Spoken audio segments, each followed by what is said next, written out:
Welcome, everybody, to another episode of Stoly Dolly Scaries. I'm your host, John Richard Jr. And I'm your host, Kyryn.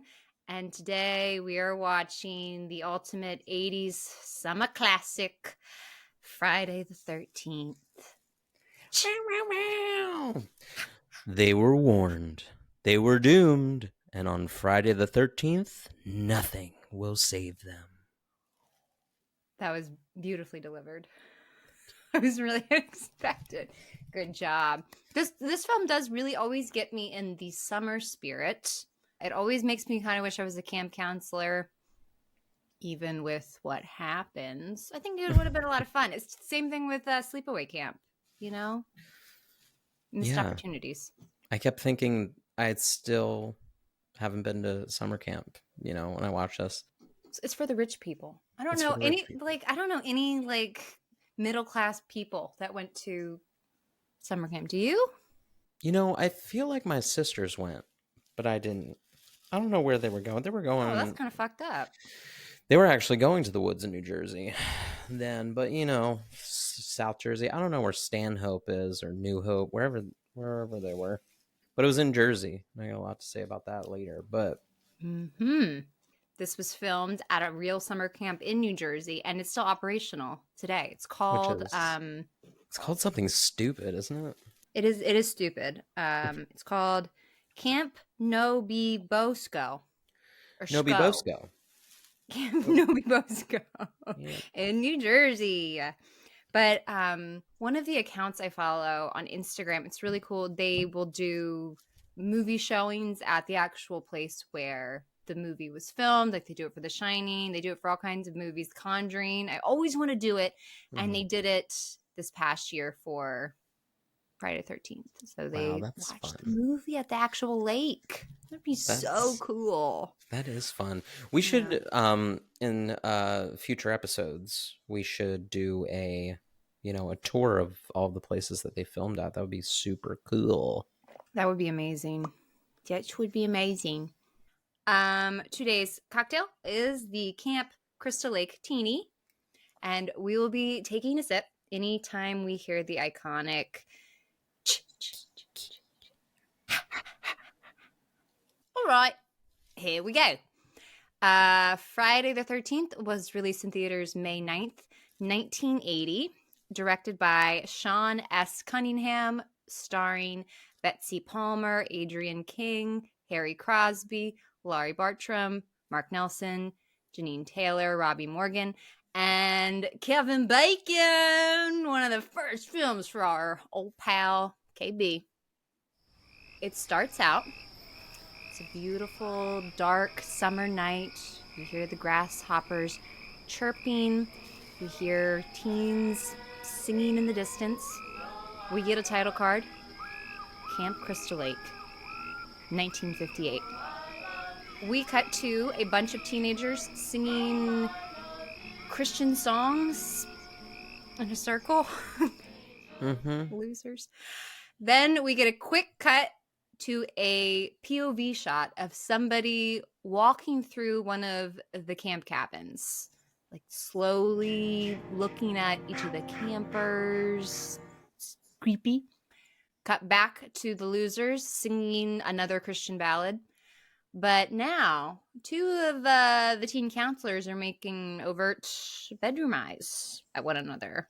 And it is an interesting contrast there between these Christian songs and the lustful look in their eyes. The two lovers decide to leave this lame singing group and go find a dark corner. And as they are kissing, the girl says, "Does Marianne kiss as good as I do?" And he says, "Well, how would I know?" And she laughs and says, "Oh, you." And I would like to know more here. There's a couple of these little moments where there's like an interesting start of a plot line that they have no intention of finishing, but they've just given us this little nothing. Who's Marianne? And is this Christian camp? What is this? Wonderful little band sesh by the fireplace, but I don't know. Doesn't really, I don't get it.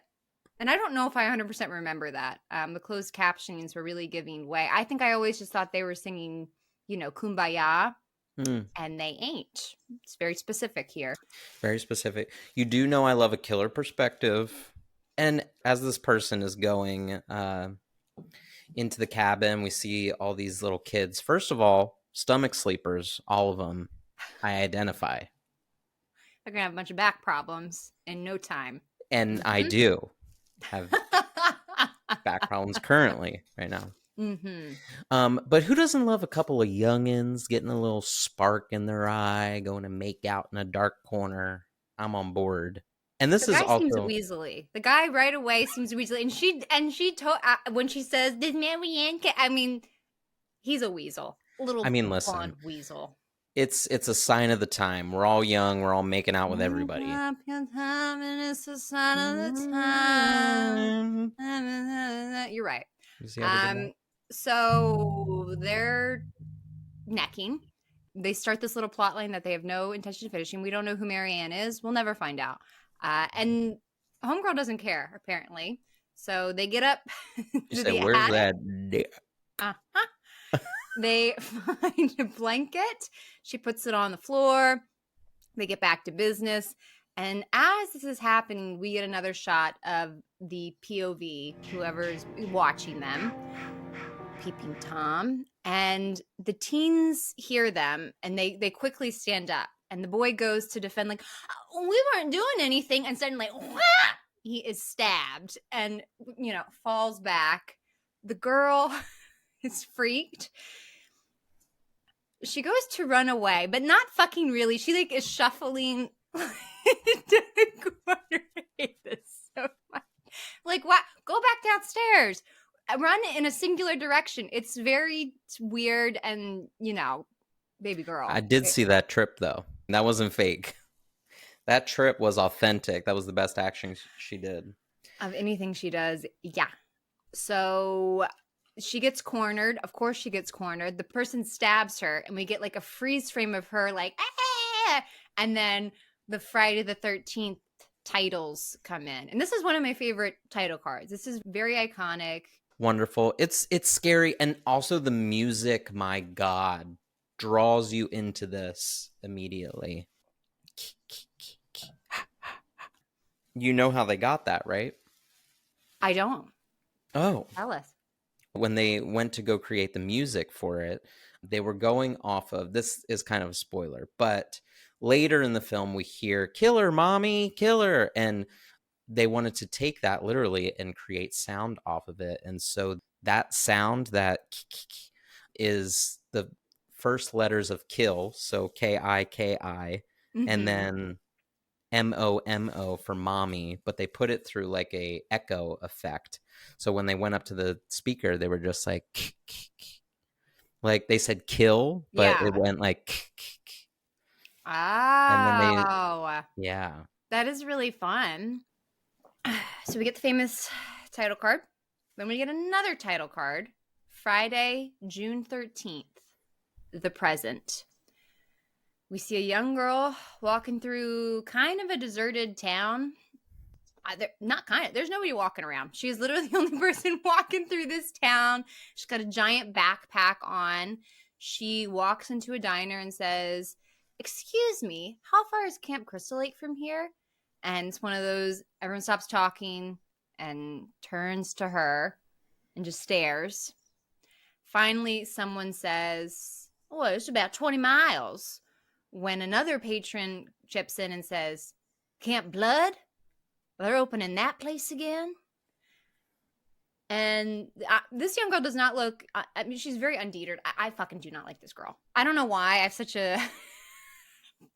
Good old Annie. I do not like Annie. Annie's got a weird vibe to her, but she's unbothered by every part of this. Unbothered by them giving her looks, unbothered by the Camp Blood thing. She just like kind of chuckles like, uh-huh. And she asks...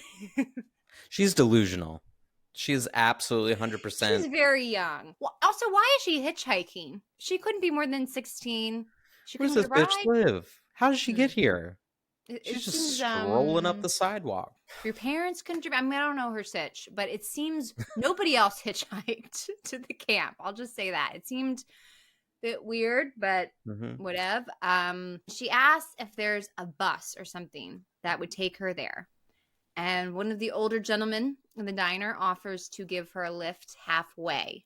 The trucker gets up and says, "Okay, kid, let's move." And she says, "Name's Annie." And I don't know why, but this really bothered me. Nobody asked you what your name was, and he doesn't care. He doesn't care. Nobody cares about you. It's very narcissistic of Annie to think anybody cares what her name is. They leave the diner. They're walking to the truck when out of fucking nowhere, this man pops out and says, "You're going to Camp Blood, ain't you?" And he is pale and gaunt, and he is a frightening man. He's got a wrinkled fedora. I don't even know how that happens. The trucker is unbothered, unsurprised. He's all like, "Oh, just goddamn it, Ralph, get out of here." But he continues with his message. "You'll never come back again." And he's just I love this. This is amazing. And also, welcome to New Jersey. This is what they put on when you're entering into New Jersey. They just say, "You're never gonna come back again. You're doomed."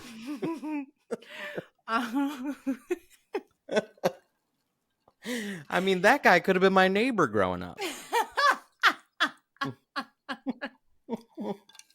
He is he's a one-of-a-kind soul on a mission. Again, Annie is kind of she didn't really have a reaction here. She's like, "Huh." She doesn't really. You know what? I kind of get it though. I don't like her, but at that age, you think, I don't know. You think invincible, Delulu. nothing's gonna get you. Oh, well, that's weird. Ooh, la la la, tra la la. We have to slightly pinpoint this man's phrases and his actions real quick, because this man says they all look as pretty as you, which right away, not. It feels icky. Especially, I was watching with a friend, and I was like, this is the problem with when you watch a film 20 years later, 30 years later, you're like, this misogynistic piece of shit. What is he doing? What is he saying? You're commenting on this girl's look. She goes to get in your truck. You lift her butt to get in. It's funny. I thought about commenting on the "are all the girls as pretty as you" thing, but I think if I were in her shoes, I would just be like, I don't know. I don't think I would have been offended by it, but I get why it is problematic. Mm-hmm. But I personally would have, gotten rosy cheeked and chuckly. So I can't. I don't think I can speak on it. But I mean, it's 1980. It's 1980. Hey, listen, I hear you. The way of life was so different. I feel like this is normal conversation back then. However, we're not from back then. I mean, like, we kind of are from back then. But, watching it now just doesn't sit well so far. Oh, well, sure. So Ralph warns them, says, "You'll never come back again. You're doomed." They walk away from him. He hops on his bike and rides away. And I know this is important, but somebody with this kind of energy, I wouldn't expect him to ride his bike so proper. Like, his back is so straight. Like, "You're doomed." And he hops on his bike, and it's very it doesn't match. I'm gonna put a clip of it right here so we can all see. But bless you for doing that. And you know what? I wrote down the posture. I mean, just it's just so. I mean, so straight and narrow, like perfect posture. It did give a little, Wizard of Oz. No, yeah, 100%. Very specific. And also this Cape May bike. I know where it's coming from. I do know. Again, I'm from New Jersey. The town, man. If there's anyone to speak about this film, it is I. Mm-hmm. Mm-hmm. Yes, this is your moment. These are your people. This is your People. culture. Come on, murders in camp? Hell yeah. Doomed. So he rides away. Annie and the truck driver are driving. They're having a little small talk. And he asks her if the owner ever told her anything about the camp, what happened there. Annie, no. Fuck. She's just so stupid. You know, And he said it, right? He said, what? Head full of rocks. and he's that's right. and he's right. He's right. She doesn't know nothing about nothing. Why wouldn't you ask some questions about whatever? Shouldn't ask anything. He proceeds to forebodingly tell her, quit. Somebody drowned.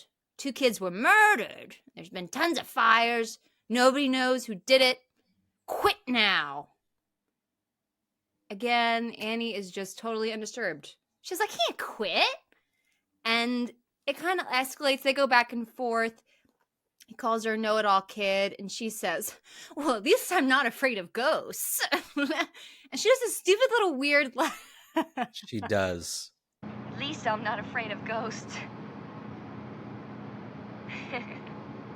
So condescending. Honestly, I want Annie to die. Put that clip in. I need to see her ass. Because she's a weird little bitch. I hate everything about it. I hate everything about it. You just keep getting weirder and weirder. I'm trying to warn her. Yeah. At least I'm not afraid of ghosts. It's just... She's so unlikable. Just very condescending. Very condescending here and rude to this nice man who's giving her a ride halfway and trying to warn her because he doesn't want her to die. Well, bitch. So he drops her off. He drops her off at the halfway point, and she moseys on down the road.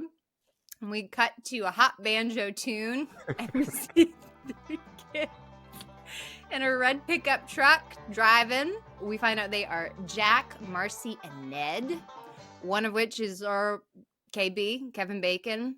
Mm-hmm. They pull up to the camp. The owner, Steve Christie, is chopping wood in cutoffs at the knee. They're jean short cutoffs at the knee. He's shirtless, and he's got a red bandana around his neck, and it's like bandit style. I will say, Mr. Christie, though, you can chop my wood. Come through. Come through. I hate him so much. I hate his character. He's so icky and like slimy. And he introduces himself when another counselor, Alice, comes out of one of the cabins. She introduces herself, and they all have a nice little gathering. Steve immediately wants to put the counselors to work. Says, you're going to do this. I need you to do this, and blah blah blah. So they go off to their respective tasks, and he goes and follows Alice as she is doing some manly work. She is putting up a gutter. I don't know what that is. She's like nailing something, siding or a gutter to a side of a house. Yeah, it's a true DIY moment here. Mm-hmm. They're trying to get this camp up and running in like 2 weeks, a week. I don't even know what. Mm-hmm. Yeah. She's nailing in the gutter, which, I mean, I don't know how to do outdoor work at all. I have people do that for me, but sure. Doesn't seem right. Doesn't seem correct. And but it's only for the summer. We're gonna go wrong. So she's doing the work. This slimy little bandit comes over, and he's looking at her drawings, and as he's looking at them, he's like making moony eyes at her, and he says, "You're very talented, and you're very pretty." I don't think Alice is interested in this scene. She seems very, it's not even indifferent. She almost seems like she just doesn't even, no, it's indifferent. She seems like she doesn't even care about this dude. And he is clearly making moony eyes at her, and she's making no move to reciprocate his affection. I was confused by this whole conversation because it honestly can go one way or the other.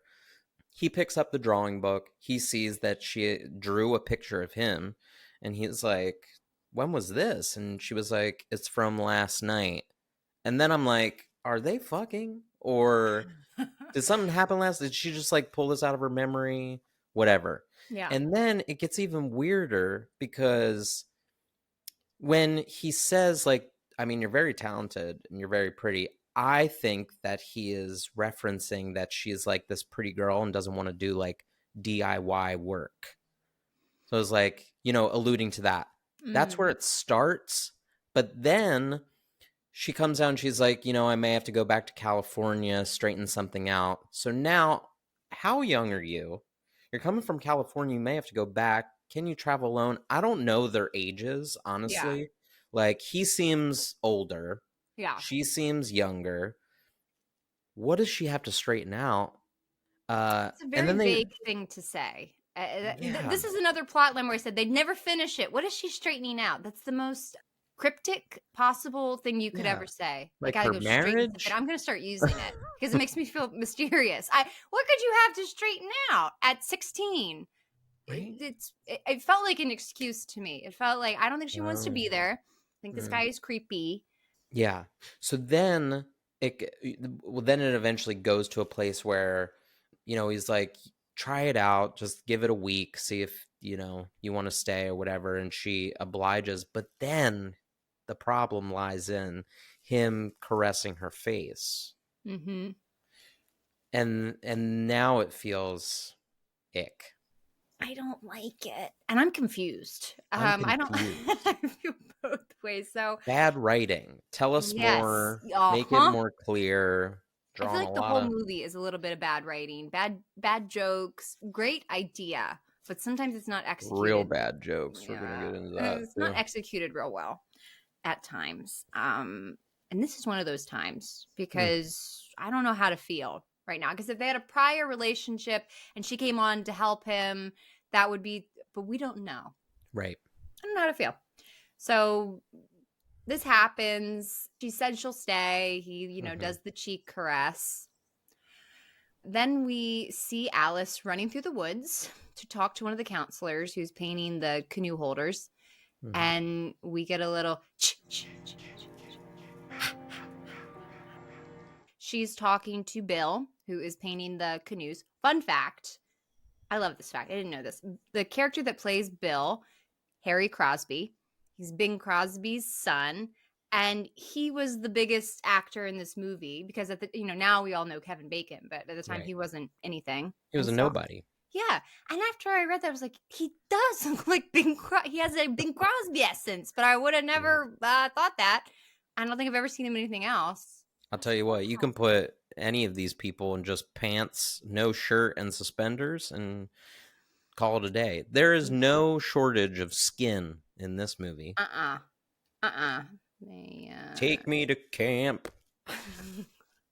Not as good as Sleepaway Camp. The crop tops and No. Sleepaway Camp are unmatched. There's just a vibe. This There's one's not as vibey, but yes, they are not shy. So she goes to talk to one of the counselors. We see the POV point of view, whatever, watcher watching her. And she has a little conversation. She runs back. One of the other counselors, Brenda, is setting up the archery area when, pow, Ned shoots an arrow at her, and she's not mad enough. And that's the whole theme of the movie. Nobody's mad enough. She's just like, Thank you. Ned, are you crazy? It's because they're all blinded by the fact that they all want to sleep with each other. And I will say, and I think the sexual tension is all around them. They're like, oh my God. Nobody wants to sleep with Ned. Come on. Listen. Ned's all right. Whatever. He's not the hottest, but I would be more pissed off if somebody just shot a fucking arrow at me. A. B. This fucking range, this thing is busted. Is this supposed to be new or what? Hell no. This is probably from the 50s, and they're not investing any money to this camp. No. That thing is exploded. He spent $25,000 on what? He's having all these kids do this work. What did he spend it on? The We're grounds? nailing gutters. He is saving Wow. wherever he can save. Old cheapo $25,000 in bandit. 1980? Yeah. Mm-mm. Shoot. Nah. So he pops down and says, "You know, you're beautiful when you're angry, sweetheart." And like a Bogart accent, just fucking fuck off. I don't know why. This guy really bugs me the most. I hate men who think they're cute. You know what I mean? Who think like they're funny when they're not funny. And she lets him get away with it and like laughs it off. They run away laughing. We cut back to our old pal Annie. She is walking on the road, hitchhiking. Jeep pulls over for her. We see her get into the Jeep from the POV of the driver. So we don't know who the driver is. And No words. No words exchanged. no words exchanged. Hi, I'm going to Camp Crystal Lake. We don't we don't get anything back from old driver. They're a very unsafe driver. I'll say that. It's just fucking chaos. They're just zooming fast along the road. We cut back to inside the car, and Annie strikes again, answering questions no one asked her, talking about how much she always wanted to work with children and how when you've had a dream as long as I have, you'll do anything to make it happen. You're a chef at a camp making PB&Js? Is your dream, Annie? I mean, dream bigger. I don't know. Whoever's driving is annoyed by her too. They don't say anything. Not one word.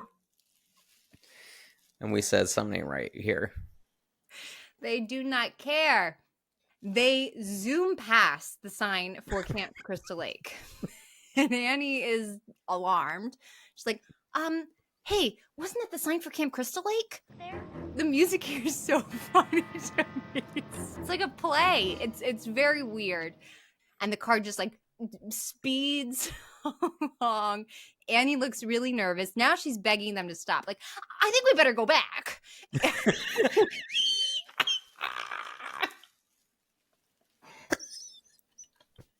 Please? That's exactly how she. And then she's like, okay, fuck. And she decides to open the door of the moving Jeep and she jumps out. Immediately, the Jeep stops as she runs up into the woods and they run after her.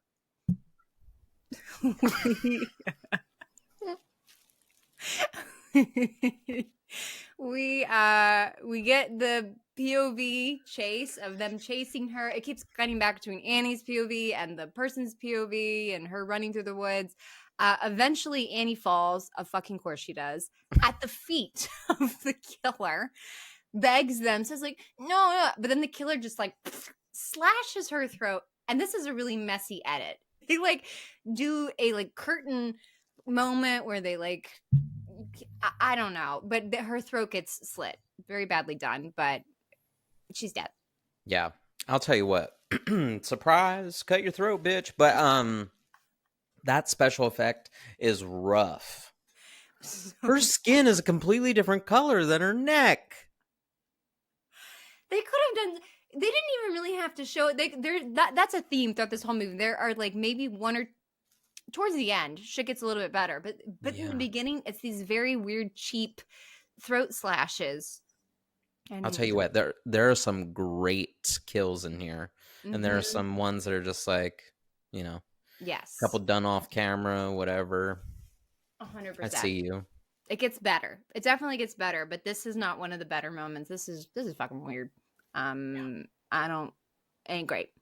So back at the camp, the counselors are on the lake, getting things ready, moving canoes and whatever. It's so much fun. Seems like a lot of fun. We see Kevin Bacon in a Speedo, which is a lot of fun. So they're hanging on the pier when Ned shouts from the water and says, help, and he goes under. And these fucking kids spring into action. Kevin Bacon flies into the water after them. They get the canoe going. They are going to save his ass. And it really blows my mind that they didn't even think for a second, like maybe he's fucking with us. Maybe they're just really kind souls. You know what? He was doing backstrokes. Why all of a sudden would he be? Whatever. It's very nice. They spring in action to save his ass. Ned has committed to this role of flailing man in the water. They grab him. He's literally underwater. They go under and grab him and bring him out. And he is unconscious. They're doing mouth to mouth on him when Ned comes alive and smooches Beth, very a la Sandlot. And ain't funny, Ned. Ain't funny. We don't see their reactions. I'm a little bothered by that. Like, because we cut right back to the POV shot, so we don't really get the nitty gritty of like, were people pissed? Because this is a little too far. You know, this ain't it. I watched with a friend earlier, and I was like, "Okay, give me some one-liners," and he was like, "Okay, you slick ass bitch." He was like, he just wanted to slip his tongue in. It was very Sandlot. It was so Sandlot. But also, like, the fake drowning bit, it's now and then. This is in so many fucking movies, and it's like, how sad are you? I think it's like secretly people want to see if people care if they die. I really do. Maybe not. I don't know. Ned's very sad. He's got some things to work through for sure. Back in Alice's cabin, she's fluffing her hair. Looks like she just got out of the shower when out of nowhere, there's a big old black snake on the ground. She calls for help from the other counselors. They all come rushing in. And I think this is meant to be comical. This is one of the poorly written scenes. This is fucking just awful. First of all, this place is fucking dirty. Uh-huh. Like, the camp, in so many scenes, I'm going to call it out every time. I'm going to be like, kind of gross. Very. Kind of not a place I want to stay. Mm-hmm. This scene, though, is hilarious on so many different levels, except for one. But, like, the acting between all of them, the, like, stupidity, the, like, I fucking hate pillow, it. I don't think it's feathers everywhere. It's to me, it feels like a 70s SNL skit, and like not in a good way. I don't like it. I just feel like it's like, oh God, what do we do? Let's pull the bed out. They're like buffoons, and I'm sure that is actually how a bunch of teens would react to a black snake. One of them has a machete.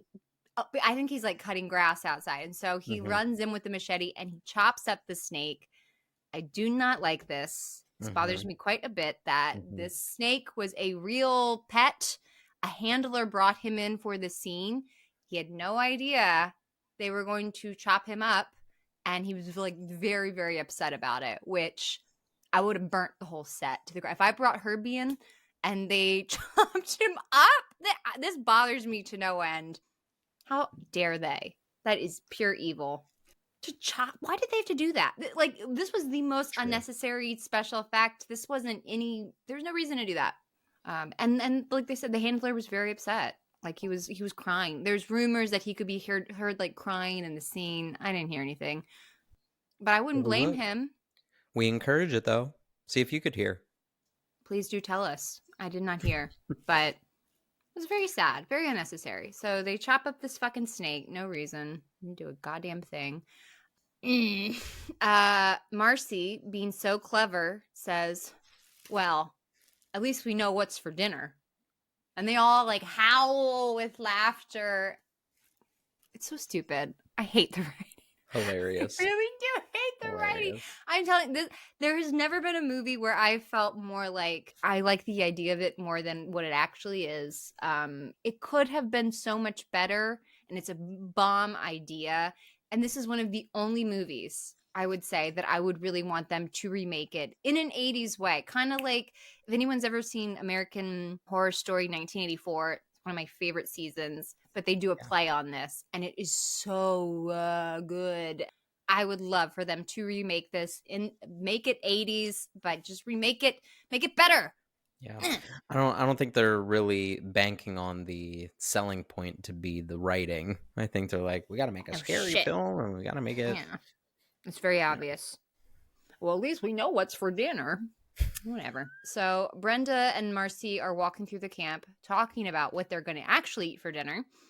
Ned is running around in his underwear wearing a feather headdress.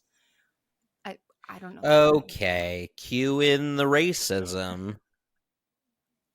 Jesus Christ. Um but just like why? Why is he doing that? I don't he's screaming pay attention to me. Pay attention to me. Pay attention to me. When vroom vroom cop pulls up, very typical town cop in a movie.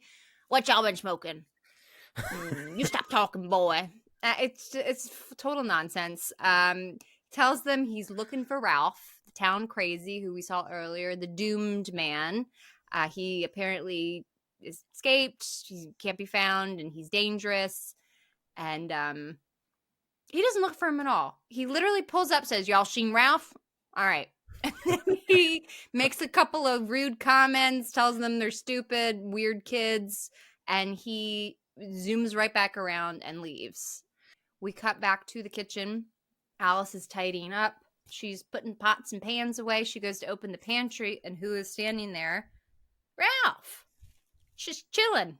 And he says he's a messenger of God. And if they say they're all doomed, and this scene is really lackluster to me because I think it should have been pretty scary. They have the music. It's supposed to be like oh, whoa. But Ned and Marcie run in, and they all just kind of look at him like, what do you want, man? Like, nobody's really afraid of him, and they're all just kind of like, huh, what you doing? It's a very awkward moment to me. And it doesn't hit. He reiterates, like, y'all in trouble. And then he leaves, and he hops on his bike.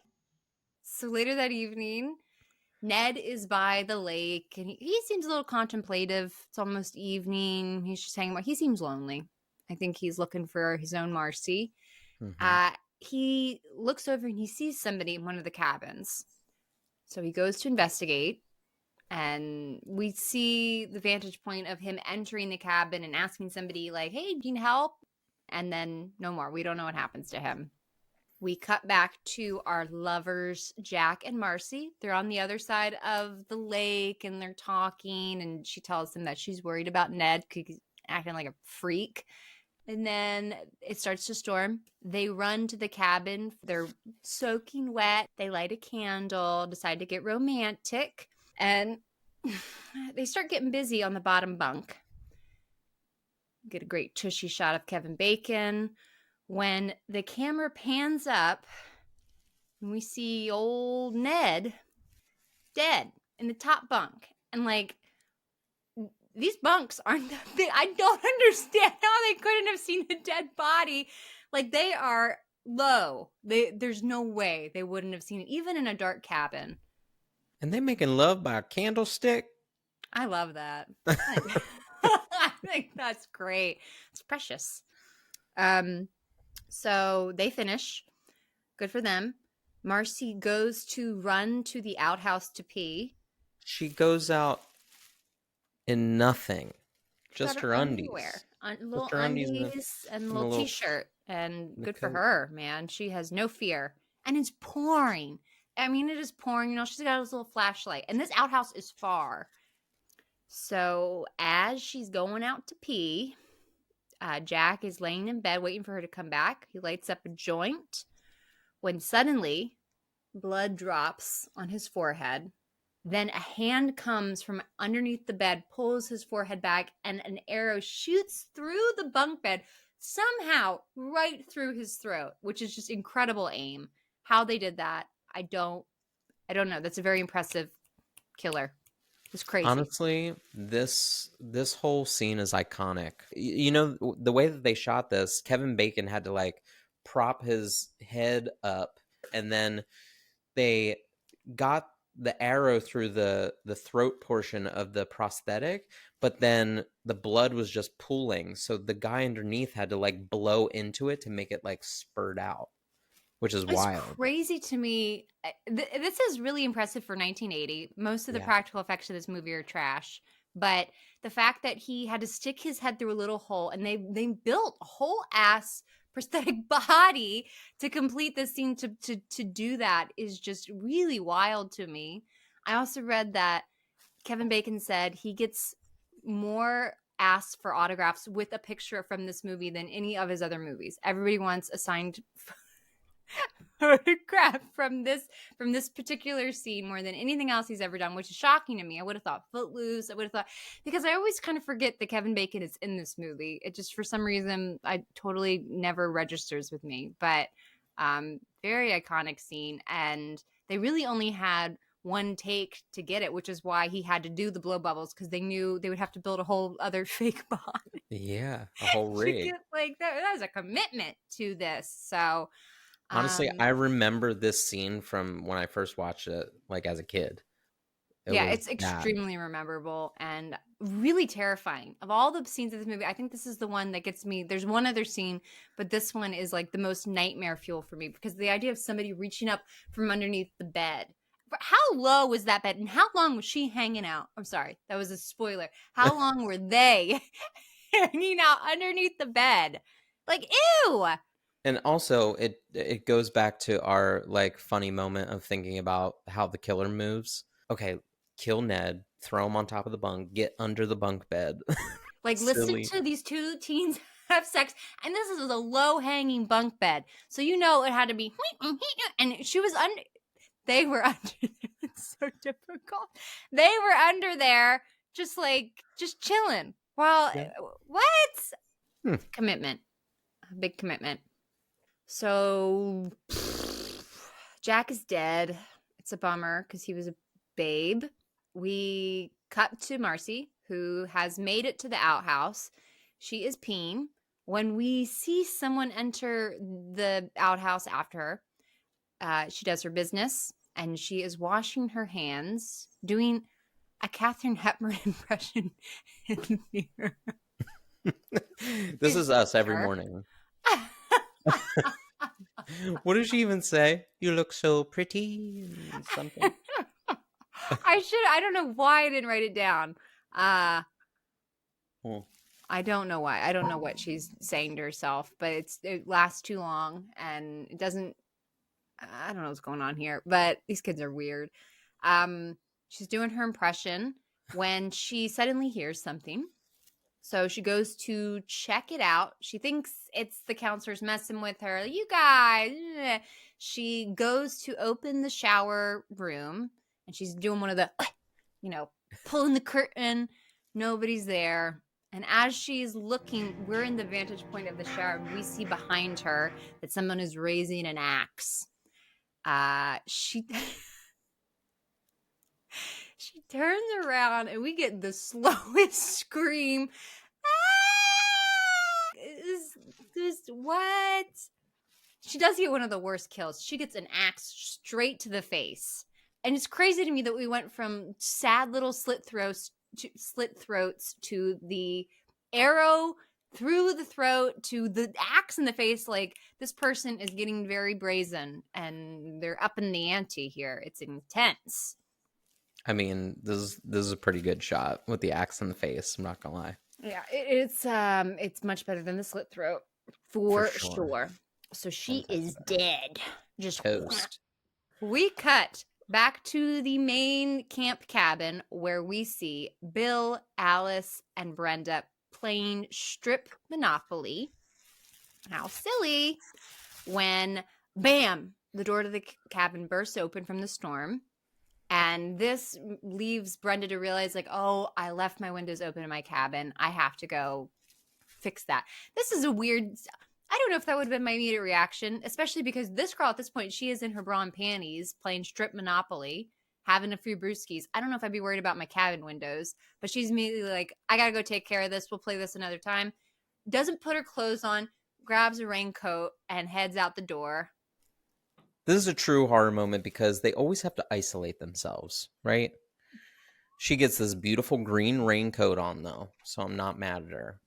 Then we cut to good old Steve. He's getting his 2 1/4 coffee at the diner, which, yes, we are in New Jersey. Many Really, diners where has he been though? Like, I know he left and he said he was going to go run errands and he was going to leave the kids to do the work, but like, he's been gone a long time. He said he was going to be back by lunch. My Why? ass. Mm-hmm. He's been chilling at the diner.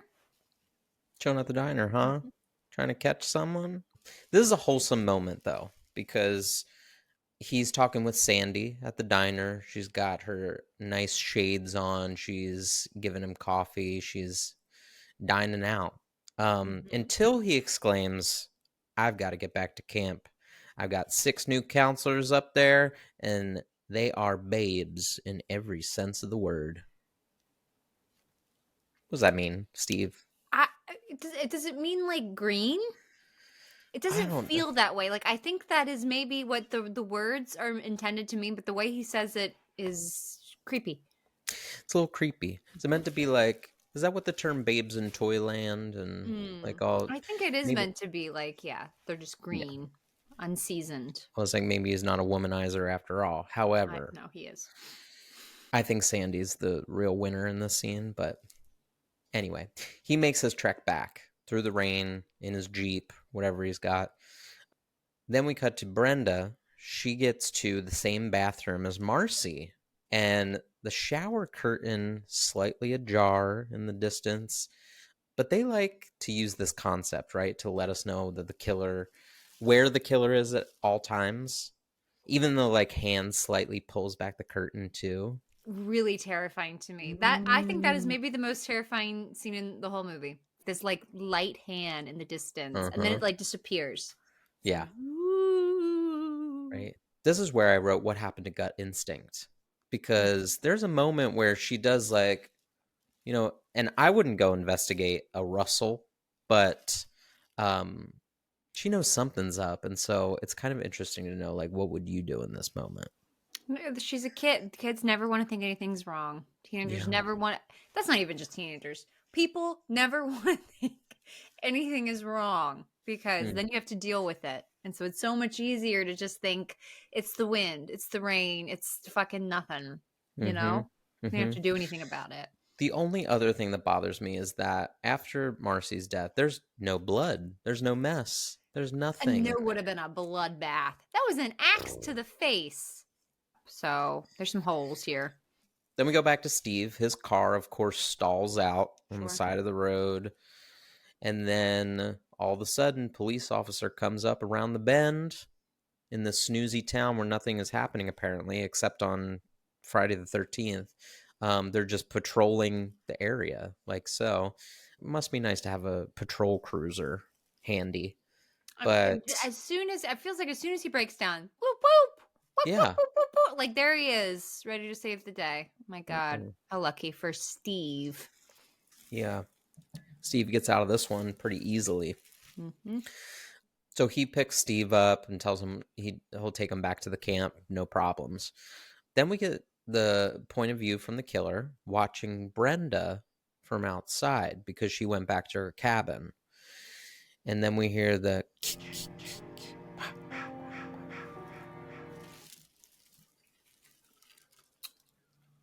I like this.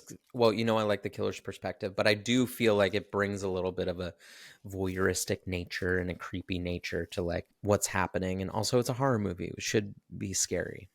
So we see her doing a little journaling. She gets in her little grease nightie. I'm going to tell you what, this is a flop compared to The Nightmare on Elm Street. Compared to Nightmare on Elm, yeah, it is a flop. It's just too heavy. It's summer. This is Yeah. a winter nighty. This is a 'twas the night before Christmas type of shit. She is buttoned up. Let's say that. So she lays down with a good book and she's tossing some pages and she hears, "Help me!" In the distance. A little boy is crying out somewhere. And she says, "Hello?" She goes out to investigate. She goes outside to investigate with nothing on again but this nightie. Not No even a coat, raincoat. We no just saw umbrella. your cute raincoat. That is crazy to me. A moment lost, and it's a white nightgown, baby. Nothing is left to interpretation. We see Listen, everything. and no umbrellas in sight. Mm-mm. But also, would you go and investigate this? No, No, I wouldn't. no, Doesn't that make us bad people? Maybe. absolutely not. You hear, first of all, not a once did we see any kids on the That's campus what or the I mean, but it campus. is like they're relentless because at first it's like, help me. And she's like, huh. And she goes to go look back at her book and then it's, help me, please. I'm over here, help me. And then it's like, okay, maybe something is really wrong. But I think even in that instance, I would still be like, I don't know. I I don't mean, think I would do anything.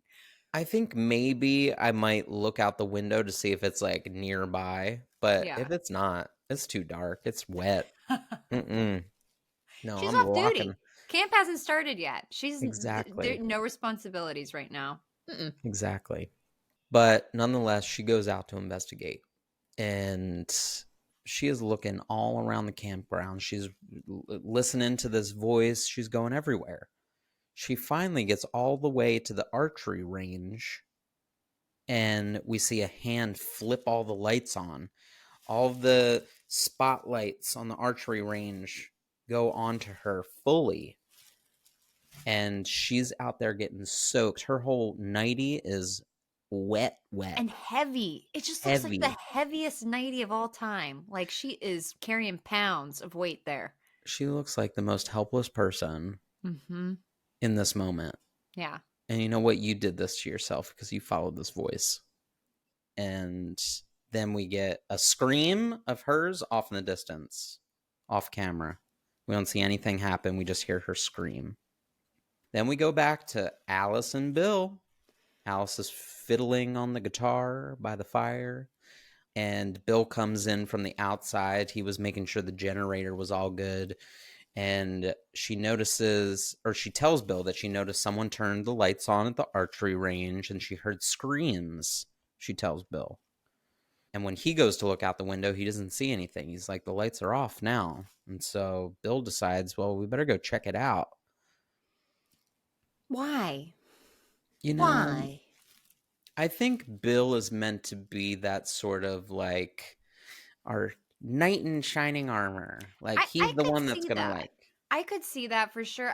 I just think it's weird because like it's not like they're waiting for Brenda to get back and she was Mm-mm. late. Like she was going in for the night. And it's like you're going to investigate just because you saw some lights come on in the distance. Like things have been weird with the generator. It just is interesting to me. This is why this is why everyone says horror movies are so unrealistic because Uh-huh. nobody would investigate that.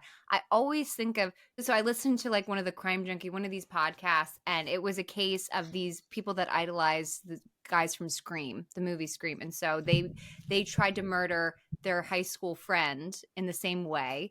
So they were like, so what we'll do is we'll shut off the power, and then they'll come to investigate, and we'll kill them. So they snuck into her house, and her and her boyfriend were upstairs, and they shut off the power and come to investigate. They're like, we're staying the fuck up here. And then they had to come up with like a whole other plan because they were basing this whole murder off of what somebody would do in a horror movie. And nobody in real life would ever do that. We're nobody wants to be bothered. We're sticking right where we are. And until I have to do something, I will do nothing. And that's most people. Okay. Well, I'm just gonna tell these MFers that they are stupid because first of all, Casey Becker says in the first one anyway, she's like, the doorbell rings, she's not going there. Mm-mm. He calls and says, come on, you're supposed to investigate a strange noise or something. Yeah. She didn't do that shit. So like bad on them. They didn't do Mm-hmm. the research well enough. Nobody's doing that. Nobody's No. going to check out the noise. No. We are that's not what I humans think do. I think you must be mental if you think that you know how someone is going to react off of adrenaline and fear and all that shit. Like it's Yeah. unpredictable. It's you can't plan that shit out. Yeah, I agree. Oh god, they're so stupid. They're How very dreadful. silly. But yeah, in reality, nobody's a Bill. Nobody's going to check out the lights at the archery range. Nope, nobody's doing No. that. I mean, like, good on him for hearing a request of a lady that says, like, I heard screaming. And he's like, She was well, let me. nervous. Yeah, Yeah, of yeah, I course. get it. But This is a nice moment for Bill. Mhm. And he says, I'm going to go check it out. But what I love about Alice here is that she asks to go.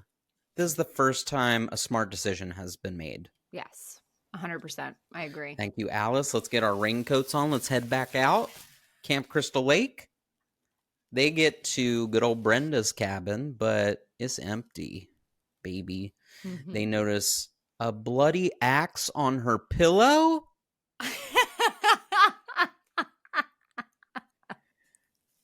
Yeah. Yeah. Something to be concerned about. And Bill isn't as concerned as Alice. And this is where I say I think we can all identify with Alice. Alice is right away like, uh-oh. Like she knows this is something. And Bill's just like, That's a head scratcher. That's weird. It's weird, huh? Look at this. Yeah. Alice says, what is going on? And he's like, come on. And they leave to go find the others. They get to Jack and Marcie's bunk, whatever you want to call it, cabin. But nothing. Nobody is nowhere. I don't know if that sentence was correct, but everyone's gone. They disappeared. They're playing hide and go seek. How did this person move all these bodies? That was 2 bodies here. There was 1 body here. Cleaned up all the blood. Yeah. It's truly magnificent. And when we find out who it is, it's even more, well, I don't know. It's a woman and it's a mother. And, they're unstoppable. So maybe not, I didn't hear that. But I'm just saying, something ain't right. Everyone's gone. Yeah. So then they go to the bathroom, the outhouse. They say, well, maybe everybody's having an orgy in there. But no one's there either. She's calling out. And finally, Alice, after looking under a few stalls, says, I think we should call someone. Bright. Smart Alice. So they go to the office. They go to the main building, but it's locked. So Alice has got to break out that plank, the wood from the side. She breaks that window. And here's what I do love. The camera angle pans just like in on them going into the building, checking the phones. They're like, this one doesn't work. Well, let's try the payphone. Let's try something. And as soon as they're checking everything, it just pans upwards. And I was like, oh, this is neat. And it shows the phone cord and it pans over and you see that the phone cord's been cut. Snipped. It's very elevated. I agree. The camera work here is very estranged from the rest of the movie to me. This is very a very cool, artsy, elevated moment, and it doesn't really match with the rest of the film, but it's super enjoyable. It is. Now some suspense is building because they're finally like, we're not playing around now. We got to find people. What is going on? There's a bloody axe. Too many things don't make sense. Right. Then they go to the car, and the car won't start. I really agree. I really identify with Alice because Alice says, let's walk. Let's just start moving. Let's get the fuck away from this camp. Let's hike. And he says, no, you know what? Let's not go there. It's, 20 miles to the blah, blah, blah. And let's not make a mountain out of a molehill. And we'll all be laughing about this tomorrow. Which is just, the worst possible thing you could say, brother. That is not going to be happening. You will not be laughing about it tomorrow. Little spoiler alert, Bill. You should have followed her advice. Although I guess they could have been killed in the woods, but strength in numbers. This person isn't killing, in twos, and they would have had a better shot. I'm with Alice. Let's just start moving. I'm with Alice all the way because I'm like, I don't care if it's raining. I'll tell you what, I got my pants on, so I'm already doing better than the others. And he does say this, but there's probably a stupid explanation for all of this. What could that be, though, Bill? What possibly for the bloody axe? I mean, I know at one point they think it's like a prank and they haven't found any bodies at this point. And so I guess it's easy to explain it. No, it's not easy to explain it. I don't understand that thought process. It seems unlikely that it's nothing. I think if it hadn't been for the bloody axe, I would have been hitting the booze at this point. But he somehow gets her to calm down, and they're like, all right, well, we'll just wait for Steve. He said he was going to come back. We have some hope there. So That is plausible because Steve is going to have a car. They can get away. And so I hmm understand that thought process. hmm yeah, but something ain't right. Something is odd. So Steve is then seen in the car with the police officer who says, it's bad enough it's Friday the 13th, but we got a full moon too. And, we keep statistics. We have more accidents, more rapes, more robberies, more homicides. It upsets people, makes them nuts. This is weird to me. This is the only time Friday the 13th is mentioned besides the title cards. I do have one little snippet when Annie is in the town and they clip to the radio station. They're like, Happy Black Cats Day or whatever. You Yeah. are unbelievable. I Yeah. can't believe you noticed that. I totally didn't. Whoa. And you know what though? I was watching with my friend earlier and he said, now what is Happy Black Cats Day? And I was like, it's Friday the 13th, my bud. Like, that's the whole movie. We got the title card with the breaking glass. We got it all. It's all in here. Right, Thursday. You know what? I'm gonna go off on a little tangent here. I'm gonna go off on a little tangent. I'm gonna say I think I might have told you this story, but my birthday is October 13th. I So jealous. thought, That is the coolest, most spooky birthday besides Halloween itself that you could ever have. Honestly, it's spookier. It's so cool. it is. I'm not gonna lie. I really enjoyed it. I like having this birthday. Um, I was led to believe all of my life that I was born on Friday the 13th. Yeah. So, I'm watching horror movies as a kid and I'm telling my friends, I'm like, oh yeah, I was born on Friday the 13th. It's in my I'm blood. fucking spooky, man. Like shit is weird. And then I have this bitchin' birthday one year and I'm like, isn't it crazy, Mom, that I was born on Friday? And she's like, you weren't born on Friday the 13th. It was Tuesday the 13th. And I said, I've been living a lie this whole time. I thought it was like this spooky horror killer king. And she You said, never did no, the math. Like, you never went back and no, looked. no. She said, no, it was a Tuesday. And I said, I feel Well, like shame I've on been her cut for at the knees. ruining that for you. She should have just gone along with it. 1000%. I Would have have been a similar better. story. I did the math on when I was conceived, and I Oh, was like, Jesus it Christ. was Halloween because I was born on July 27th and exactly 9 months. And I was like doing the math, and I was like, I was conceived on Halloween. How cool! And I went to my mom, and she's like, no, I think it was sometime in November. She was like, it definitely wasn't Halloween. It wasn't even like she left her like, well, maybe. She was like, it definitely wasn't. But in my mind, it was. But I agree with you. It's very disheartening when yours is more deep. Yours has a lot more depth to it because mine was There's a lot of lore in both of these, and I think it's important for the viewers and the listeners to know and understand this about our personalities, is that we are here because of a lie. mm-hmm. A lie that we've been We fed our lived. entire existence. That we perpetuated, I've told people that. I've told too many people that. I'm so upset to hear the truth, but I don't know if I believe the truth. And I don't think yours is harder. Mine, maybe I am right. We Mhm. don't know. Yours is a bit tougher. We can't There's no say the factual truth. evidence in there. Okay, well listen, fine. If we're gonna go there, then I am gonna call out my mom for saying, not only did she do that to me, but I'm gonna say that Alice's hair in this film, my mother had this haircut. It's a Dorothy Hamill. That's a tough cut. That is a tough cut. And you know what, Mom? You had that haircut when you were in high school. Mm-hmm. So how about that? Tit for toot. I Tit don't for know if it's tat. quite the equivalent, but it's a start, buddy. It's a start at getting leveling the play. That's tough, man. I am sorry. I always thought you were born on Friday the 13th. I thought that too. I believe You didn't the even know? lore. Damn it.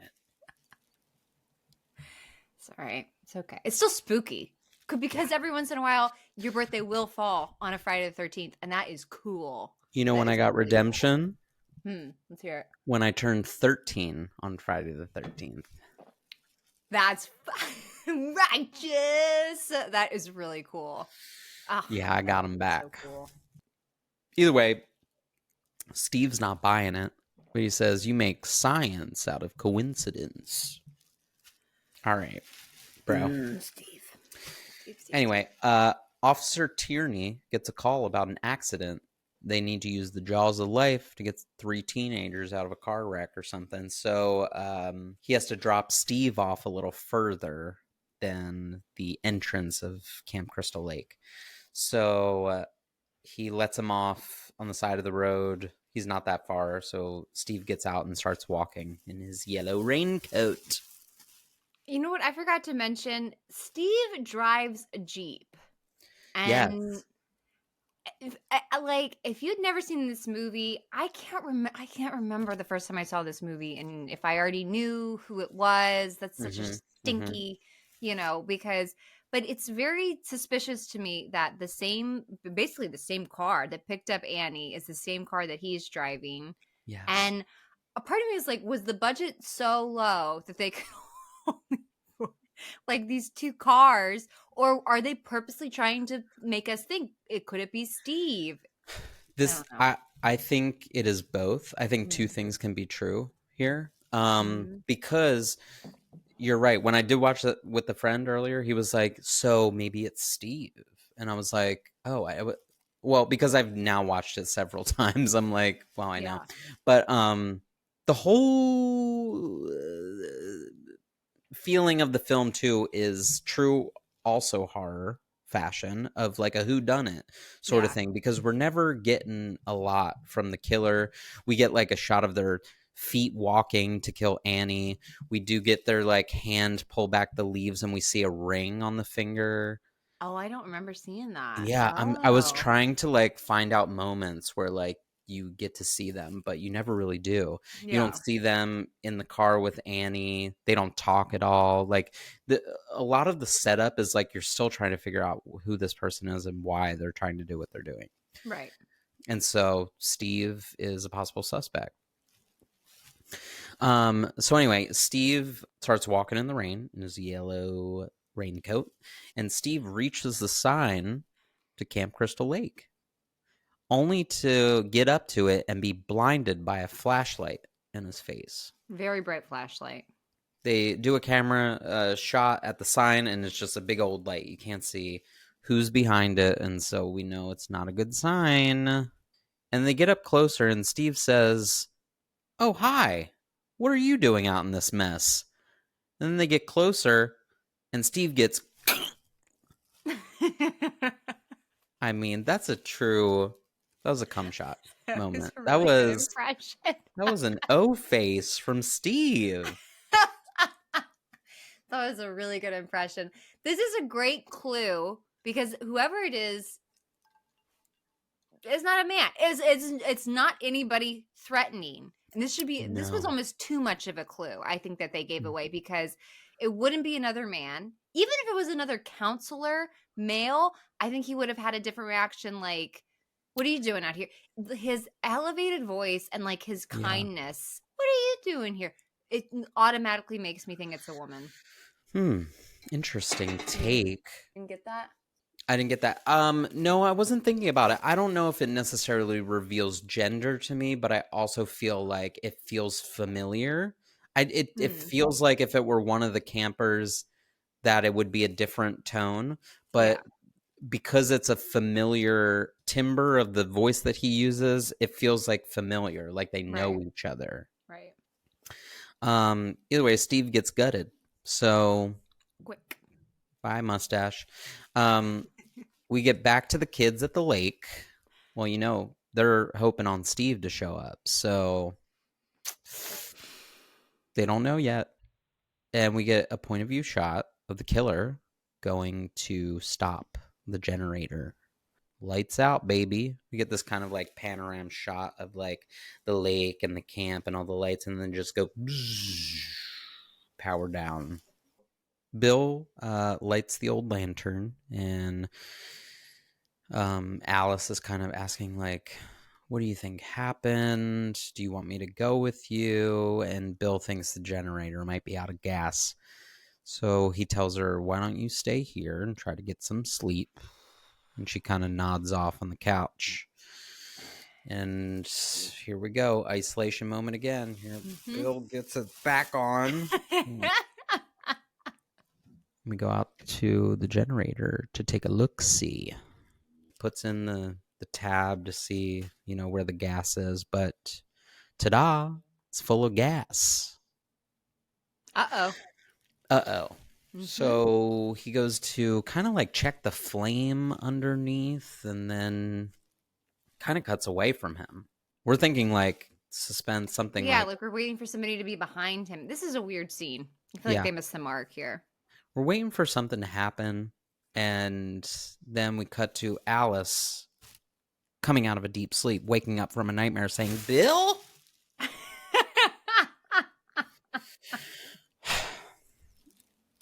And she takes the lantern that Bill left for her over to the kitchen to get some hot water on the stove. There's a little tense moment where she goes into the cupboard where Ralph was before.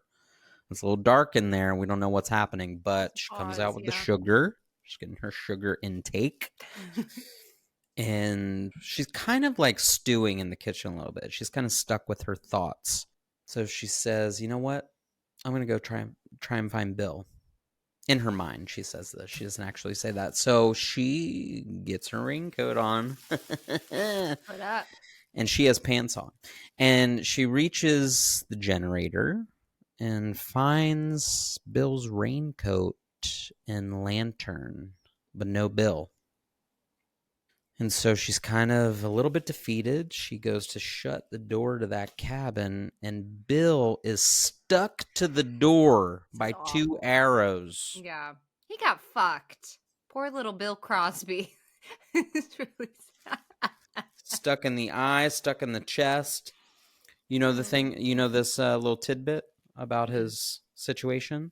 Mm-mm. So he was the body. It wasn't a dummy. It was actually him. Yeah.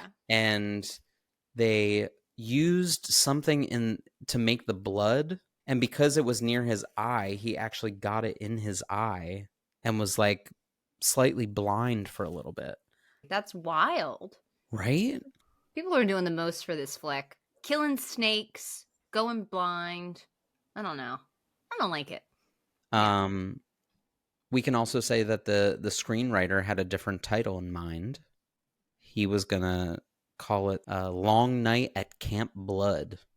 I saw that, and you know what? Honestly, that makes more sense to me. I don't love... I like the Friday the 13th aspect of it, but I don't think it's incorporated enough for it to be called Friday the 13th. I think they just kind of like threw it in and used it as a gimmick to get people to come to the theater. They didn't even release it on Friday the 13th. The fuck?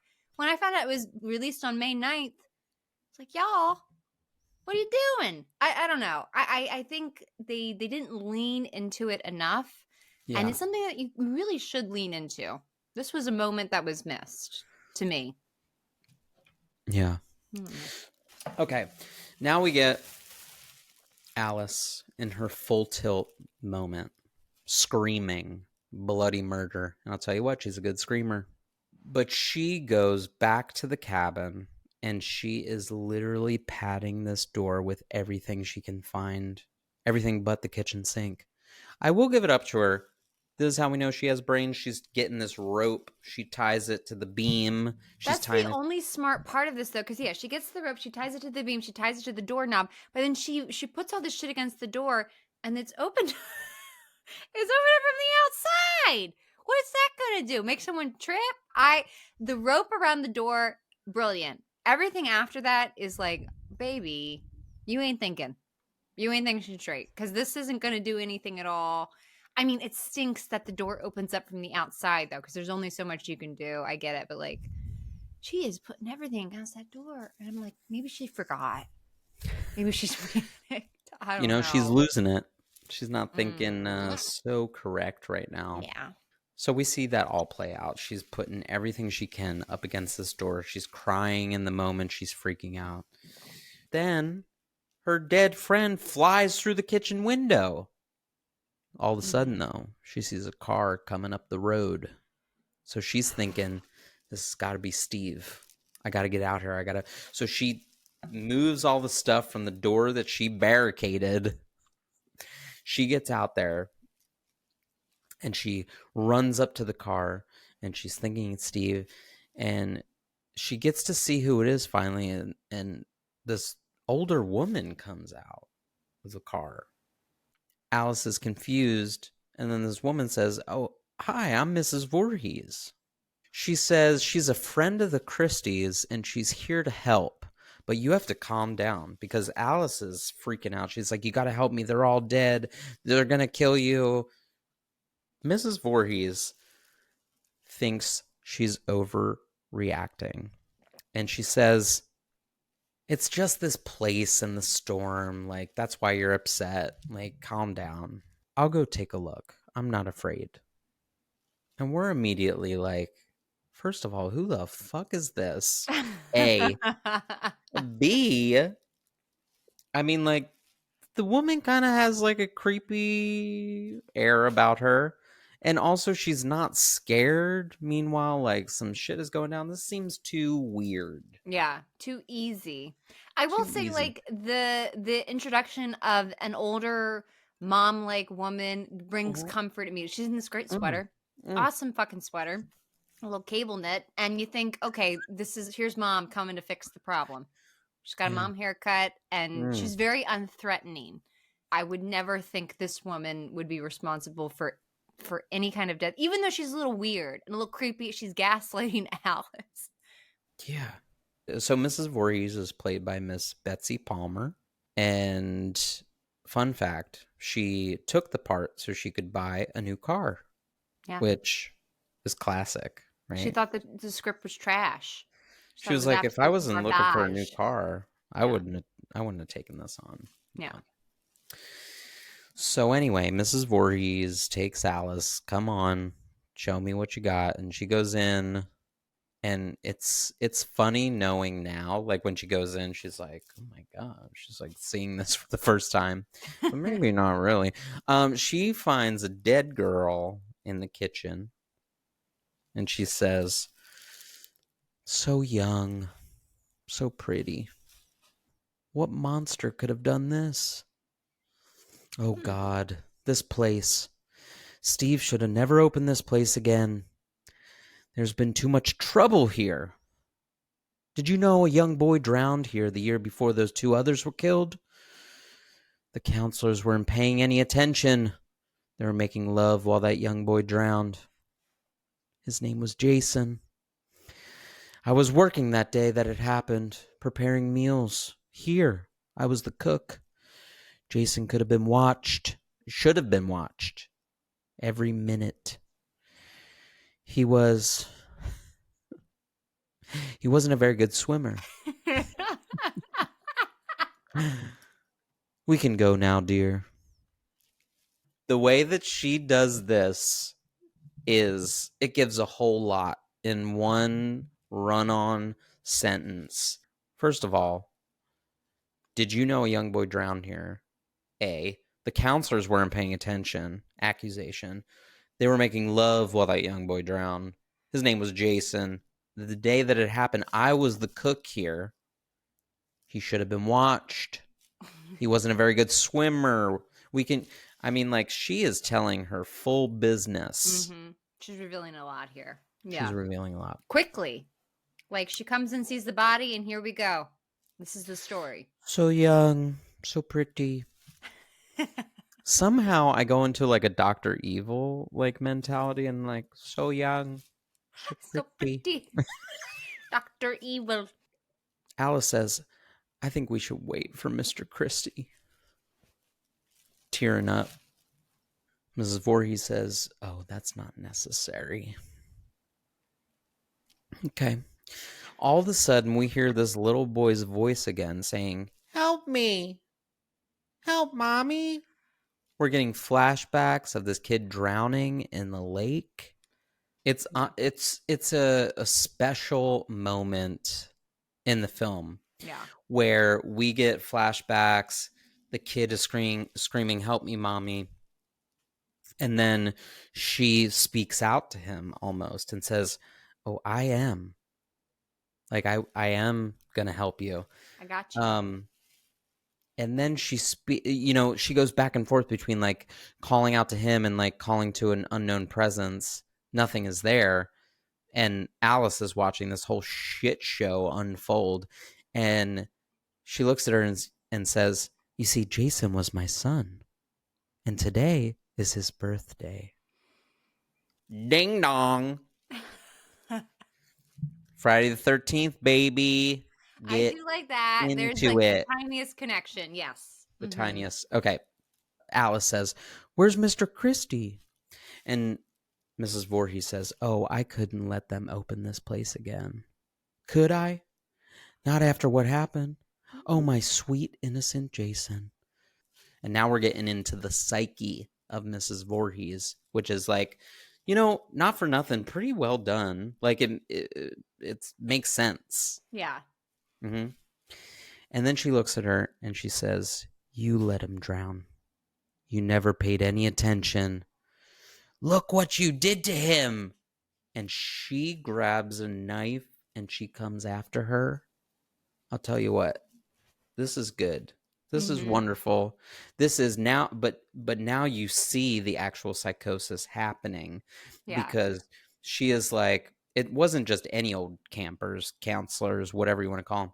Now she thinks every counselor is to blame. Right. And so she's ready to go after Alice. Here's where stuff starts to go down. Alice grabs a fire poker and hits her in the arm and whacks her in the back. And she's down on the couch. Why not keep going? Uh-huh. Or hit Come her on. head. Come Actually, on. like do something to debilitate her. She does like the least here and just Mm. like and runs away. I'm just gonna tell you this flat out, viewers, listeners, watchers. This scene goes on for 19 minutes. Too long. I couldn't believe it was still happening. Here's what happens. Let me tell you frame by frame. She hits her with the poker. She's like, "All right, I got to get out of here." So she flees. Alice runs out into the woods. Obviously, Mrs. Voorhees gets up. She starts walking out. Alice goes to then find her dead friend in the car because she goes to check the car. If the keys were in there, I would say take the car. I don't know if they were, but this is a true getaway moment. But here's my thing is like was Miss Voorhees just like riding around with a dead with Annie and her passenger? It's very plausible, but like I mean, she needed someone to talk to. She was talking to Jason this whole time. She says, "Look, I got this bitch in the car. We could have a picnic or something." I don't know. Who knows? I guess it is true. This lady is schizophrenic. This lady is absolutely schizophrenic, and honestly, alive Annie was fucking annoying. So maybe dead Annie was more of a picturesque friend to have. That's a good point. Yeah. Yeah. Let's just say that after knowing it's Mrs. Voorhees, Mama's been doing a lot of work. For many years, because those first murders For happened in what, years. 58, I think it was, or the We're 50s. saying 57, And now we are in 58. 1980. We are in 1980, and she has been keeping a vigilant watch over this camp. She's been setting fires. She's been committing murders. She Yeah, has she's been ready and waiting to avenge her son's drowning, which, Mhm. yo, if you had just taught him how to swim, if you had given him a life jacket, if you would just, why is this on the counselors making love? I don't love that. Oh, Miss Voorhees is a little too quick to point the finger. Why'd you look in the mirror? You know what I mean? I don't think we're doing enough me work here. Yeah, they didn't know what me work was then. They said, they didn't know hurt people. So, True words, man. That's deep. That's true. well, she runs into the woods. She's like, fuck this noise. Yeah. Um, Alice goes into a cabin and gathers a gun, but can't find any bullets to put into it. All of a sudden, the lights turn on again. Guess Mrs. Voorhees got to the generator, turned them on. She says, I need to be able to see because she's old. That's an old lady joke. She finds her, obviously, and she says, come, dear. It'll be easier for you than it was for Jason. And back and forth. Kill her, mommy. Kill her. Kill her, mommy. Kill her. The standoff here is a little intimidating because she doesn't have anything but a gun, and the camera is right on Mrs. Voorhees, and she's just like, fucking shit out of my way. Fucking whatever. She's throwing shit in her face. Nothing's affecting her. This is a true interesting fight. She corners her up against whatever it is, a hay barrel, I don't know, and she slaps her. Slap the shit out of her. I couldn't believe she didn't have a weapon. I don't know why. I didn't remember that she didn't have a weapon at this point. All she had were her hands, and they were vicious weapons because it is like a fucking slap fest. And she is confident coming at her with nothing. When Alice had a gun, I mean, she could have like smacked her across the face. You know what? She could have done a lot of things, and mommy's winning. I'm gonna say this. This is the bitchiest little fight after all of the murdering that she has been doing. And let's also remember she old. Yeah. So they have a little scuffle in the cabin. I didn't even write it in my notes what Alice does at this point, but she gets away. She hits her with something. I don't remember. Yeah. She goes up against the hay barrel, falls over, something like that. Alice returns to the main cabin where they were doing strip Monopoly, remember? She goes into the pantry and she shuts the door behind her. She locks it. Can this lock from the inside? I don't know, but she does it somehow. And she sits down in there, and it's kind of a really cool shot because you can see like the door, but like the light through the cracks. So then we get a close up on Alice in the pantry, and she's just sitting there and she's taking deep breaths. She's finally starting to get calm. But behind her in the frame is the door handle to the pantry, and it starts turning behind her. And she freaks out. She goes back to the end of the pantry, and Mrs. Voorhees is beating down the door with a machete. Like literally just hacking away at the door. Eventually gets like a little chip in it, and you can see her face through it.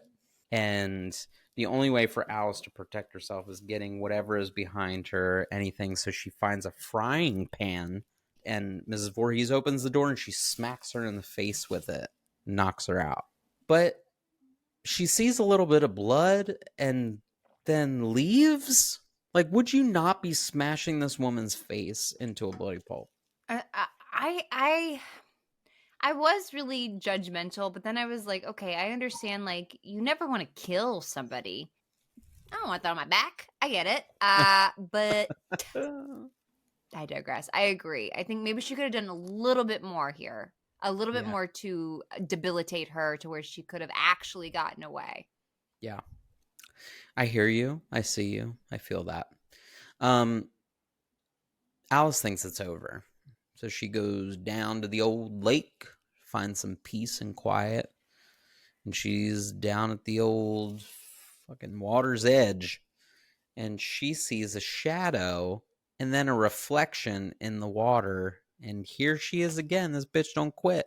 Mm-mm. They go through an entire fight scene, rolling around on the ground, biting each other. Alice finally gets free out of the clutches of Mrs. Voorhees, and she runs over to the machete. it's a whole slow motion scene where you see Mrs. Voorhees like this, and her hands go up, and then Alice swipes and chops her fucking head off. One fell swoop. Crazy. Wild. One Mm-hmm. shot. One and done. Mm-hmm. And Sharp we see it. machete. Yeah. Sharp. A bitch is Very. sharp. I mean, it cut through an oar, for God's sake. Anyway, so Alice now knows finally it's over. Mm-hmm. So she gets into a canoe. Yeah. Maybe she just wanted to be on the water, you know? I don't know what this is. I agree. I was so confused by this. Like, I don't know if she was in such a state of shock that, like, she still felt like even though she chopped this lady's head off, that she was maybe still in danger, and she just wanted to get to a place where, like, nothing and nobody was around her. Yeah. That's the makes only thing sense. I can think. So anyway, morning comes, and the next scene we get this like ethereal music, this beautiful shot of her passed out in the canoe. The police show up, they come in, they roll around the gravel, and she looks out at them and she's just like, she's like grazing the water. And then bam! This little sewer goblin comes out and pulls her from the canoe under the water. He is a sewer goblin. That's a really good way of putting it. You know, I asked my friend that. I was like, I need a description here. And he was like, sewer goblin. I was like, this is perfect. Wonderful. He is a sewer goblin.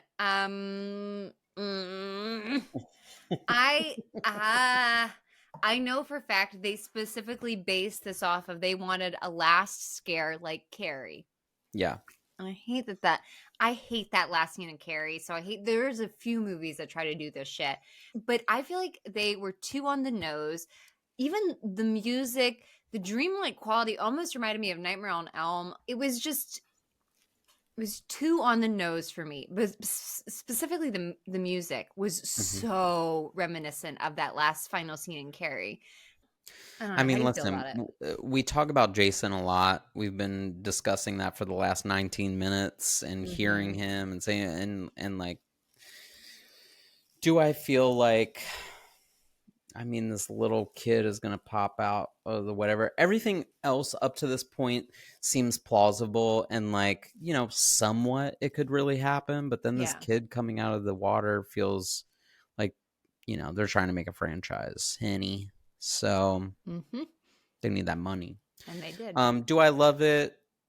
It's not the greatest. Was it a true pop out moment? Yeah. I mean, it did its job. It was very unexpected.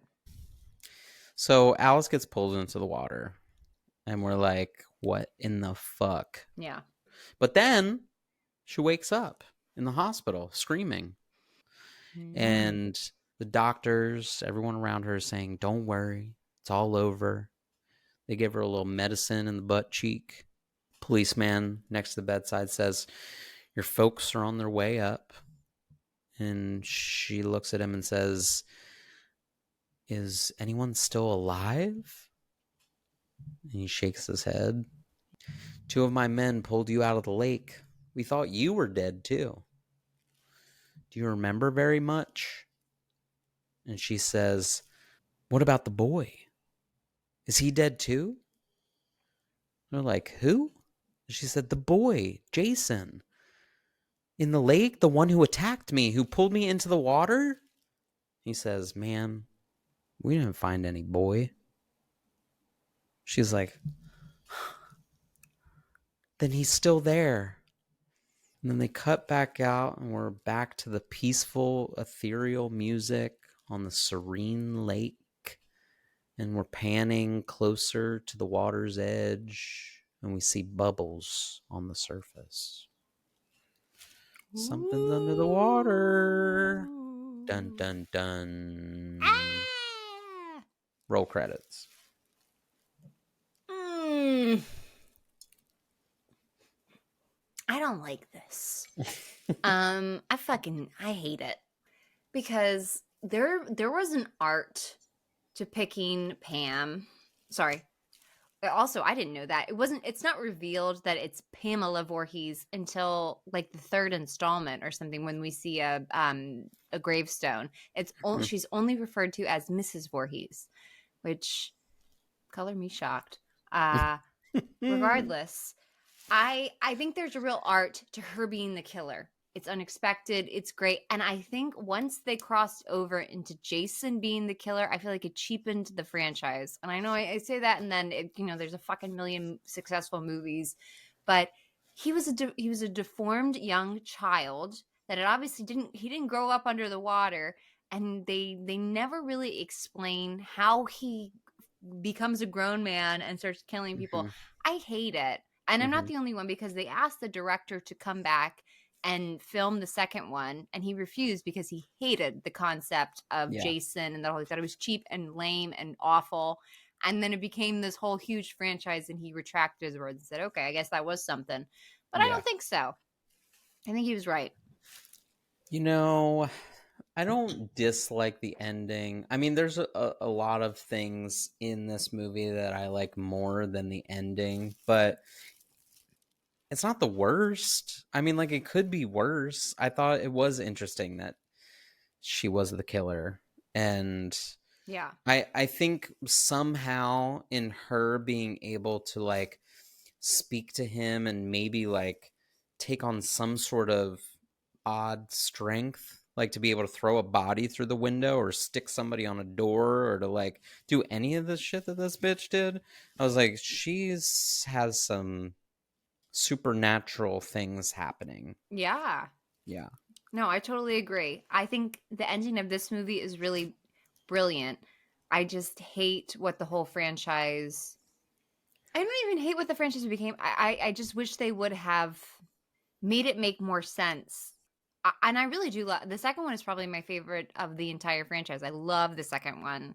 I just I'm gonna wish watch they so had many of given us them a tonight. better introduction of into how he became Jason from Mhm. this little, you know, misfigured boy under the water to a full-grown man in a burlap sack. We don't get it. Like we just accept it. And I don't like it. We're all accepting it too easily, and I think we should all band together and be like, how and why? But we don't. It's a horror franchise, and it's a huge one. But I just think like the first one is so inspired and so different, and the twist is so great and Mhm. wonderful. And then it just became this like gimmicky trash. I don't like it. Although I do like that 2009 Friday the 13th, so I stand by that. Yeah. I mean, the reason why I like these is it's a little bit conceptual, right? Like it's a little bit like the setting is Mm-hmm. iconic, right? Like it's Sure. camp counselors. It's like Yeah. we're getting away, but we're also being murdered and hunted and whatever. And I don't really, when I think about the movies as a whole, I don't think about like the Jason of it all necessarily. I think about like the setting and the like stalkery vibes and also the kills. The kills are so iconic Yeah. because he's just like this, essentially a big dumb oaf, and you're just like, I'm just Yes. gonna superhuman strength, like crush your neck off, or like, Yeah. whip a sleeping bag around, or like like crush a bed frame with somebody in it. It's just like that is the shit that I love to see. Yeah. So I'm like, I'm watching it more for the what's he gonna do next. Sure. I will say I really do like Alice as the final girl. I find it really interesting because they wanted her to be like the final girl, like Laurie Strode. They wanted her to ride out this franchise. And Mhm. after the first film, she had a very serious stalker, and she was so frightened that she begged them to let her out. So that's why she's killed off. Oops, spoiler alert. She's killed off in the second one in the very beginning. She's like Yeah. killed immediately because she was so frightened she didn't want to be a part of it. I want to see documentaries of like just the lives that they live based off of this shit. And but that's what's wild to me, because this is now we're in 2024, and now we have so much access to these celebrities and everything they're doing and every little Mm-hmm. part of their lives. And this was 1980, and in 1980 she was so frightened that she had to back out of the entire franchise. When this was a cash cow, she could have ridden this home, and she Yeah. was still like, I got to get the fuck out of here. She So no that's a Jamie little Lee. like scary. I wonder how bad it was. Yeah. You know? Here it's Jolly Jolly Scatties. We like to rate our movies based on how many Stolly Dollies it would take you to enjoy the film. And I am going to say 2, a solid 2. I love the concept of this film like immeasurably. I want it to be good so badly because I think it's just the perfect 80s slasher concept. I love it. I wish the writing was better. I wish the acting was better. The setting is fantastic. It's perfect, but something about it feels a little cheap. Sometimes at points it's hard to watch, but I want to love it so much. I appreciate what it did for horror, but like it's just not my favorite. But I still love it. There's some still great moments. There are great kills. The twist ending is one of the best in horror history. It's a really good film. I just think it could have been great. And for that reason, I say two story dollies. Perfect. Perfect explanation. I am going to mimic my sister and say 2 Stoly Dolies, basically for the same reasons. I thought the writing could have been better. I thought some of the parts were cheesy and cheap, and I thought it could have been done much better. They had such great kill scenes in some aspects and not others. You could tell the moments where it fell flat. But I'll tell you one thing that I love the most is the music in this. The music feels like Jaws in the same iconic sort of sound profile for this time and for this genre. I absolutely love the part where it's like it's almost like a zing, like when a knife like cuts through somebody. It's like, I know you're talking. oh my god, I'm obsessed with that. I thought the acting not great. Mm-mm. We know who the true actors were in this. Really great twist ending. And it has done so much for horror. So yeah, that's my take. Thank you so much, everybody, for joining us on our journey today. We love talking to you. If you like us, please subscribe. It means so much to us to hear from you guys. Please comment if you like us. And until next time, don't be a counselor at a camp where some kids were killed. It ain't it. It ain't the move. Don't.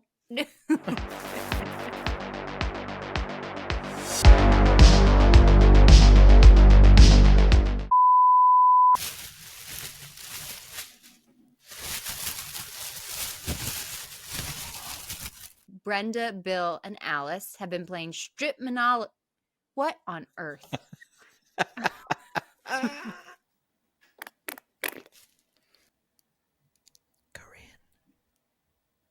are you watching this? I'm scared. I'm scared. I'll tell you, what doesn't sit well. These fucking bangs will be they keep parting in the middle. You know what doesn't like, sit well? These bangs. That would have been a good segue. I wish I would have thought of that. These fucking bangs. We're not here to talk about colonialism. All right? Fucking Ned.